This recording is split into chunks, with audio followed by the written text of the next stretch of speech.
ମୁଁ ମୋ କବିତା ଗୋଟେ ପଢୁଛି, ତା ନାଁ ହେଉଛି ମୁଖଟା। ଏ ସୌନ୍ଦର୍ଯ୍ୟ ଆସ ଥରେ କାହା ଗପ ପିଢ଼ି ମାଧ୍ୟମରେ ମୋର ହୃଦୟକୁ, ମୁଁ ବି ତ ଦେଖେ ତୋତେ। ତୁ ଯଦି କଥା କହୁ ଶୁଣେଇ ଦେ ଥରେ ସନ୍ତାନହତ ମା ହୃଦୟକୁ ଯୁଦ୍ଧ ରକ୍ତାକ୍ତର ଗାଥା।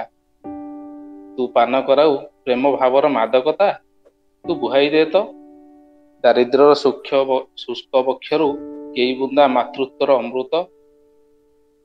ସଞ୍ଚାରି ଦେ ପ୍ରାଣଟିଏ ଖିନବିନ ପଡ଼ିଥିବା ଶିଶୁ କନ୍ୟାର ହତ୍ୟାକାରୀ ହାତେ। ତୁ ପରା ଅନ୍ୟ ଏକ ଈଶ୍ୱର। ଏ ସୌନ୍ଦର୍ଯ୍ୟ ଆଇନାରେ ଦେଖିନେ ଥରେ ତୋ ହସ ହସ ଚେହେରାଟି, କାହିଁ ତୁ କୁତ୍ସିତ ନୁହେଁ ତ? ଏ ସୌନ୍ଦର୍ଯ୍ୟ। ବାସ୍ ଏତିକି।